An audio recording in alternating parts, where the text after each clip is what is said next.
do vlog do Zé aqui, hoje com a Canon EFS 10-18mm f4.5 5.6 e SSTM, que é a mais leve, a mais compacta e a mais barata zoom grande angular que a gente tem, exclusiva para os sensores aí APS-C e menores.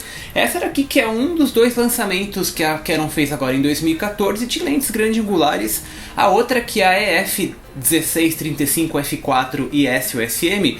Essa daqui é exclusiva para a linha low cost, enquanto aquela lá é um pouco mais high-end, que vai até o full frame, de duas objetivas aí modernas que vão atender o grande angular aí para composições mais dramáticas, você pegar o todo da sua imagem, tanto em espaços apertados ou mesmo grupos de pessoas. Então vamos começar aqui abrindo a caixa da Canon EF 10-18, essa daqui que veio pro vlog do Zé, por mera curiosidade, né, eles apresentaram agora em 2014, eu falei, bom, vamos testar, ver o que a Canon está colocando aí no grande angular, que eu nunca gostei muito deles, eles sempre tiveram grandes problemas com distorções nas imagens.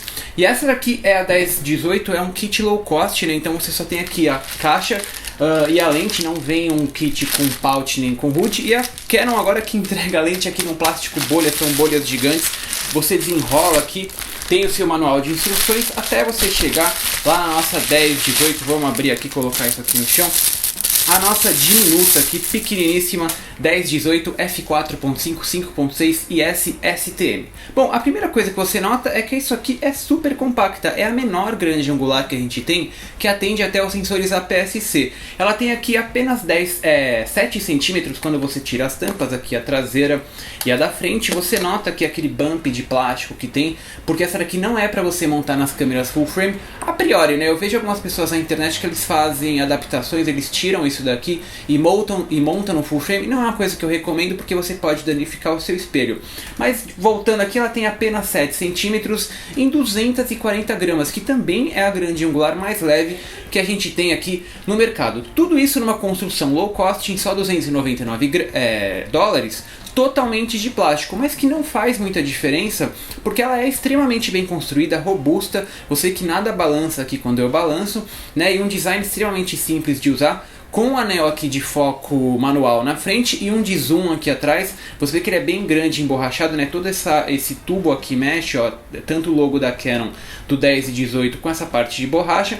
E você vê aqui na frente que ela expande um pouquinho, né? Ela fecha totalmente nos 14 e até os 18 e até os 10 ela abre um pouquinho. Uma lente de operação extremamente simples, suave. Aqui na frente ela tem um motor, um anel de foco manual, que é do tipo fly-by-wire, que ele indica para o motor STM. Essa daqui é mais uma STM, eu acho que a gente já tem 5 STMs aí na linha, que é o Stepping Motor, né? Ele tem as vantagens do OSM de ser silencioso e suave, só que sem o preço alto. E você tem aqui o controlinho do AF/MF, o STM aí que também suporta o Full Time Manual. Mesmo aqui em AF, você consegue continuar controlando o sistema de foco sem ter que colocar aqui no MF. E um outro destaque dessa lente, que também é das únicas que a gente tem nessa especificação no mundo, que é a inclusão do estabilizador. Ela tem um estabilizador de última geração de até 4 stops, que faz muita diferença, mesmo aqui no grande angular. Eu sei que tem muita gente que fala, no grande angular a gente não precisa do estabilizador, mas eu achei muito bacana para você fotografar em espaços fechados com pouca luz. Ele ajuda muito mais do que eu estava esperando para a gente reduzir aí o ISO. Lógico, ele não vai congelar a ação, mas ele garantiu fotos extremamente nítidas, mesmo em pouca luz. E é isso aqui o design da lente, né? A gente não tem muito mais, não tem janelinha de distância, evidentemente não tem o weather sealing. Ela aceita filtros de 67mm aqui na frente, que eles não giram, né? Quando você movimenta aqui, você vê que ela só vai pra frente e pra trás e não mexe. O mount aqui que é de plástico, que não faz muita diferença, porque essa daqui é uma lente super leve, não vai dar uma robustez maior se fosse de metal. Vamos montar na T3i para vocês terem noção do tamanho. Essa daqui que é uma câmera APS-C da Canon, né? Essa lente que atende até o APS-C ou sensores menores. Eu, por exemplo, vou usar muito na minha Blackmagic Cinema Camera. Só a gente montar aqui branquinho com branquinho. Olha só que lindo que fica, né? Super compacto, discreto. É a 10-18, o modelo novo 4.5 e SSTM, que não vem para substituir a antiga 10-22 que eu tenho aqui montada na minha 60D. Vamos falar rápido a diferença delas aqui. A STM é um modelo novo que não vem para substituir a 1022, que é o antigo. O antigo aqui, ele é muito maior, ele é mais pesado e ele custa o dobro. E o que você ganha na 1022? Bom, a 1022 tem um mount de metal, ela tem um stop a mais no grande angular e 2/3 de stop a mais no finalzinho aqui nos 22mm, a janela de distância e o motor USM. Mas de qualidade de imagem eu descobri que a 1018 é muito superior porque é um projeto mais novo que tem outros coatings, né? Afinal a 1022 tem 10 anos já e aqui a 1018 foi lançada agora em 2014. Então vamos falar aí de qualidade de imagem e para quem é aqui a 1018, a nova opção aí ultra grande angular zoom da Canon que atende até o APS-C. Os 10-18mm dessa nova EFS, que são equivalentes aos 16-28mm do sistema 135, que é uma zoom ultra grande angular própria para composições dramáticas com linhas arquitetônicas e brincar com a perspectiva, seja em retratos, fotos do dia a dia, lugares apertados ou mesmo grupos de pessoas. E a EFS 1018 f4.5, 5.6 e SSTM, que é genuinamente um projeto low cost da Canon em apenas $299, que levanta sempre questões se a qualidade de imagem vale a pena. Na minha opinião, sendo muito sincero, se preparem, essa é uma das melhores grandes angulares que a gente já viu por aqui, porque a resolução é altíssima no quadro todo, mesmo totalmente aberta, e o controle de distorções, tanto de Chromatic Aberration quanto geométrica, são super bem corrigidas, um desempenho que ainda não tínhamos visto em nenhuma Canon Zoom ultra grande angular.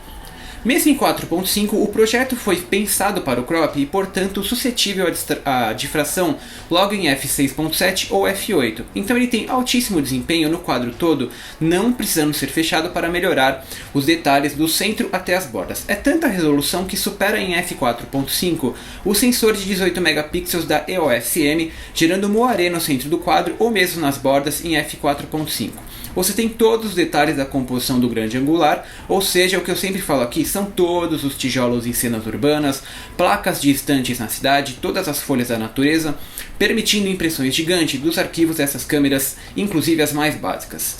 Vinheta é acentuada nessa abertura, mas colabora para um look orgânico na imagem e, na minha opinião, é bem menos que qualquer outro modelo full frame. Isso vai melhorando até f8 quando fica praticamente invisível e o único motivo para mudar a abertura nessa lente, já que a profundidade de campo é longa em f4.5 e 10mm. Então é uma lente fácil de trabalhar e com resultados previsíveis nas mãos de qualquer fotógrafo. CA lateral é um destaque do projeto, porque é o menor que já vimos no grande angular da Canon e supera mesmo a antiga 1022, que é mais cara, apesar dela ser um projeto mais luminoso. É impressionante como a Canon até hoje não tinha apresentado uma solução para o problema, mesmo na série L equivalente no full frame, e foi só agora em 2014, inclusive na linha low cost, que eles provaram que sabem o que estão fazendo também no grande angular. Aquelas linhas roxas e verdes em áreas de contraste estão lá, mas são muito mais discretas, menos coloridas que nas versões anteriores, exigindo um grau menor de correção via software ou pelo processador de GIC 5 direto na câmera. Cores e contrastes que são no geral muito mais altos que nos modelos anteriores e marca registrada desses projetos mais novos, com coatings especiais que fazem mais diferença que um monte de elementos de vidros exóticos. Eu mostrei no blog do Zec um exemplo contra a 1022 antiga e nós claramente conseguimos ver flare e falta de contraste naquela outra objetiva, enquanto a 1018 simplesmente não mostra nada. Enfim, qualidade de imagem que só não é absolutamente impecável, porque nós já vimos a 1424 full frame da Nikon, que é espetacular, mas excelente para o preço e para quem tem crop da Canon, que leva a gente para a pergunta, para quem é a EFS 1018, 4.5, 5.6 e SSTM. Bom, uma extensão natural do kit para quem tem alguma 18 alguma coisa e trabalha com sensores crop. O preço é uma surpresa porque o projeto entrega, a resolução e qualidade de imagem impecável e eu simplesmente não tenho mais dúvidas em recomendar uma grande angular, coisa que antes, nas 1022, eu ficava um pouco distante de recomendar logo de cara porque aquela era uma lente muito mais cara. Agora todo mundo pode ter essa distância no kit e vale muito a pena para experimentar composições dramáticas e ou mesmo trabalhar aí com arquitetura, e essa daqui é a Canon EFS 1018 f4.5 5.6 IS-STM, que é uma surpresa em 2014, e eu comprei essa lente aqui meramente para testar, só que ela vai substituir a 1022, que não é uma lente minha. A 1022 ela não funciona com a Blackmagic Cinema Camera porque o controle da abertura fica bloqueado. A 1018 funciona, então eu vou substituir a 1022 pela 1018, que eu ganho também aí o estabilizador, que é muito bacana, especialmente para quando a gente está fazendo vídeos. Esse aqui foi o vlog do Zek, vamos dar os últimos abraços lá do canal.